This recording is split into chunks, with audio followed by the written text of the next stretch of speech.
사랑하는 여러분, 하나님의 크신 은혜와 평강이 오늘 여러분의 삶에 가득하기를 기도합니다.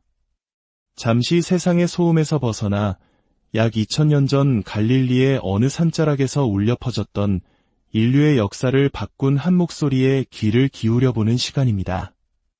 오늘의 말씀이 여러분의 마음에 깊은 울림과 위로를 준다면 이 귀한 은혜를 주변에도 나누어 주십시오. 구독과 좋아요로 이 빛을 전하는 일에 동참해 주시는 것은 하나님의 말씀을 전하는 사역에 큰 힘이 됩니다. 여러분 모두에게 하나님의 축복이 함께하기를 소망합니다. 오늘 우리가 함께 떠날 여정은 누가복음 6장, 그리고 마태복음 5장에서 7장에 기록된 예수님의 생애 중 가장 빛나는 순간 중 하나입니다. 바로 12사도를 선택하시고 인류에게 주어진 가장 위대한 삶의 지침서인 산상수훈을 선포하신 그날의 이야기입니다. 이야기는 아주 중요한 결정, 인류 구원의 역사를 이끌어갈 첫 번째 리더십 그룹을 세우는 그 결정 직전의 밤에서 시작됩니다. 누가복음 6장 12절은 이렇게 기록합니다. 이때에 예수께서 기도하시러 산으로 가사 밤이 새도록 하나님께 기도하시고 한번 상상해 보십시오. 하나님의 아들이신 그분께서, 온전한 지혜와 능력을 가지신 그분께서 왜 밤을 새워 기도하셔야만 했을까요? 이 구절은 우리에게 너무나 중요한 두 가지 사실을 일깨워줍니다. 첫째는 예수님의 인성, 즉 우리와 똑같은 인간으로서의 모습입니다. 그분은 자신의 신성에 의지하지 않으시고 모든 사역을 성령님의 능력과 하나님 아버지와의 깊은 교제 속에서 철저히 인간으로서 감당하셨습니다. 우리에게 기도가 필요하듯 그분에게도 기도는 아버지와의 소통이며 힘의 원천이었습니다. 둘째는 그분 앞에 놓인 결정이 얼마나 중차대한 것이었는지를 보여줍니다. 앞으로 세워질 교회의 주춧돌이 될 12명을 선택하는 일, 인류에게 천국의 삶의 방식을 선포하는 일, 그리고 수많은 병든 자를 고치고 귀신을 쫓아내는 대규모 치유 사역. 이 모든 일이 바로 다음날 예정되어 있었습니다. 이 결정이 잘못되면 모든 것이 어긋날 수 있었습니다. 이는 마치 한 나라의 운명을 걸고 가장 중요한 인재를 등용하기 전 밤새 하늘의 뜻을 구했던 옛 현인들의 모습과도 같습니다.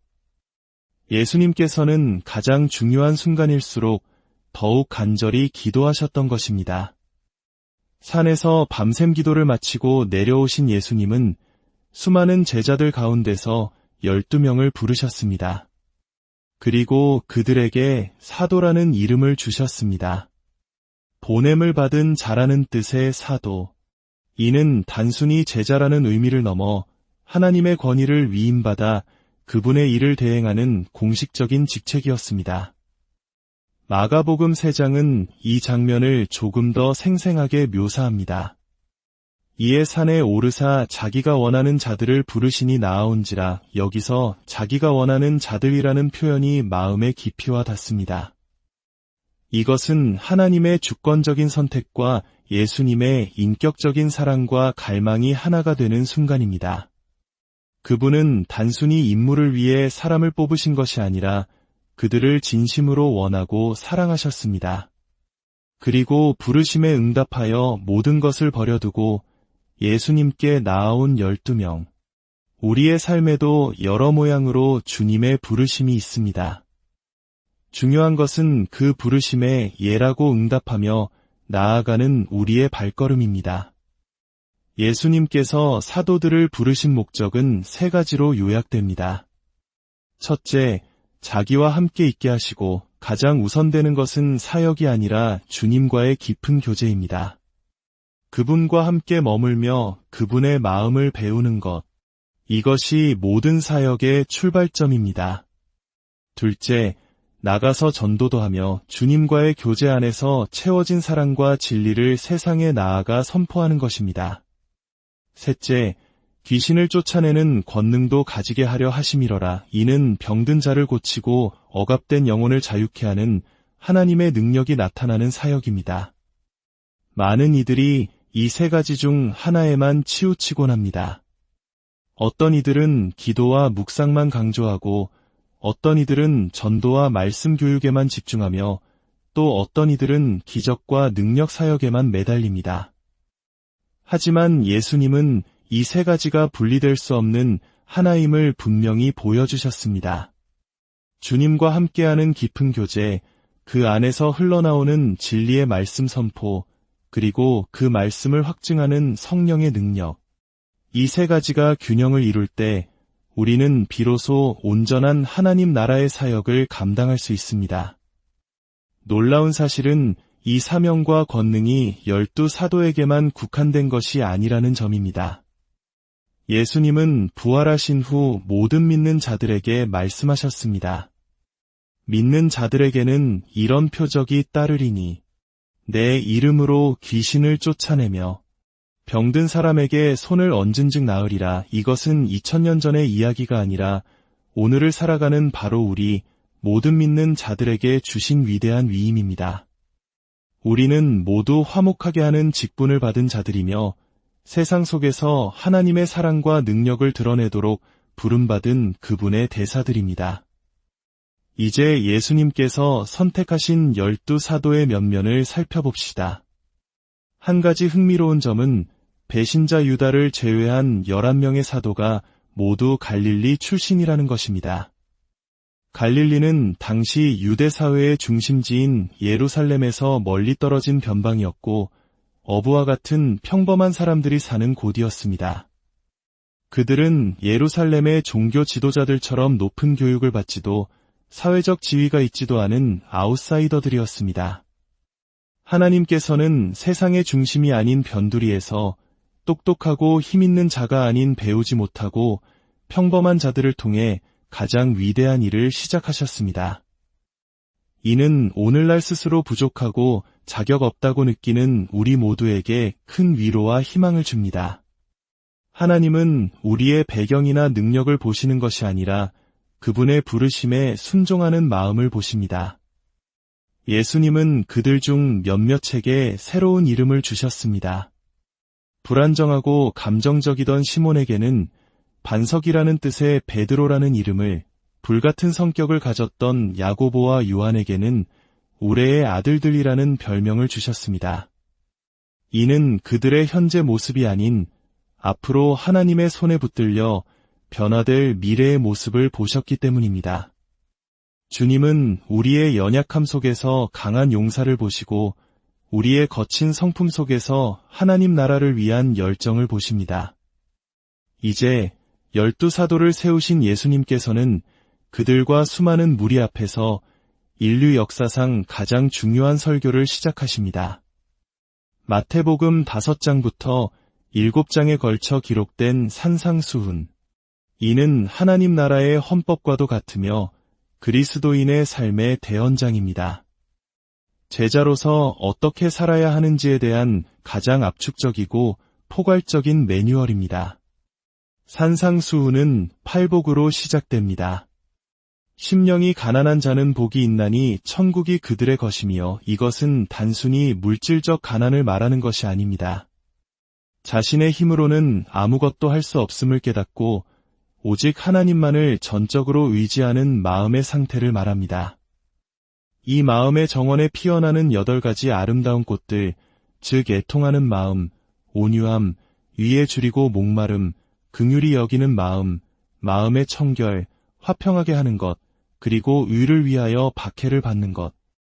이 8가지 성품이야말로 하나님 나라 백성의 정체성이며 우리가 평생 추구하며 가꾸어야 할 마음의 모습입니다. 여러분, 스스로에게 질문해 보십시오. 내 마음의 정원에는 이 8가지 꽃들이 얼마나 자라고 있습니까?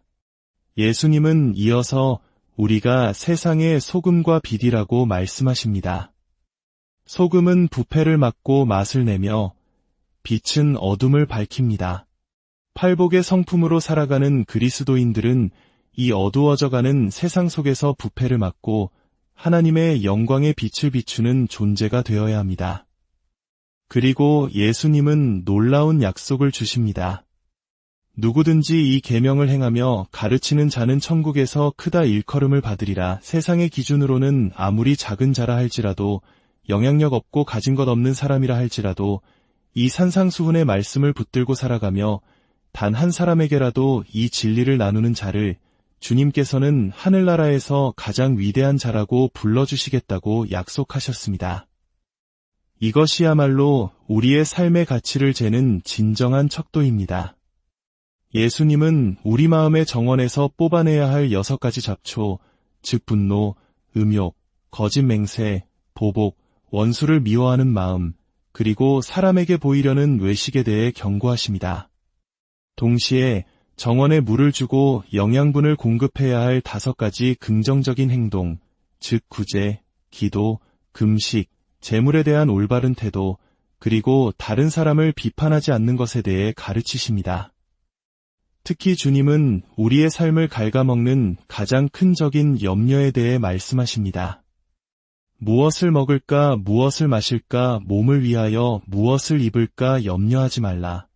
너희 하늘 아버지께서 이 모든 것이 너희에게 있어야 할 줄을 아시느니라. 하나님 아버지의 돌보심을 신뢰하고 먼저 그의 나라와 그의 의를 구할 때 우리의 모든 필요를 채워주시겠다고 약속하십니다. 설교의 마지막, 예수님은 지혜로운 건축자와 어리석은 건축자의 비유를 말씀하십니다.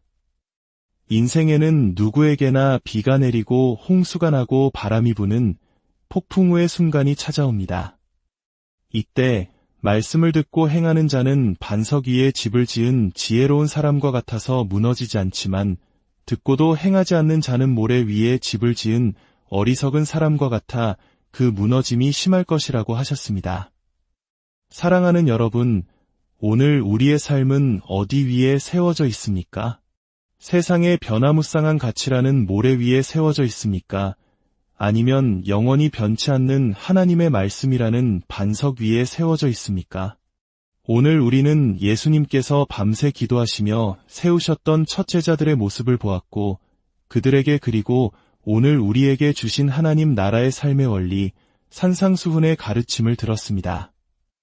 이 말씀들이 단지 지식으로만 남지 않기를 기도합니다. 우리의 마음에 새겨지고 우리의 삶으로 살아내어지는 생명의 말씀이 되기를 소망합니다. 주님, 오늘 저희에게 주신 말씀을 마음에 깊이 새깁니다. 저희도 예수님처럼 중요한 순간에 더욱 기도하게 하시고 주님과 함께하며 말씀을 전하고 능력으로 세상을 섬기는 균형 잡힌 제자의 삶을 살게 하옵소서. 우리 마음의 정원에 팔복의 꽃들이 만발하게 하시고 세상의 소금과 빛으로 살아가게 하옵소서. 염려와 비판의 마음을 내려놓고 오직 영원한 반석이신 주님의 말씀 위에 우리의 삶을 굳건히 세워나가게 하옵소서. 그리하여 인생의 어떤 폭풍우 속에서도 흔들리지 않고 마침내 주님 앞에 섰을 때 잘하였도다 착하고 충성된 종아, 칭찬받는 우리 모두가 되게 하여 주시옵소서. 이 모든 말씀, 우리를 사랑하시는 예수 그리스도의 이름으로 기도드립니다.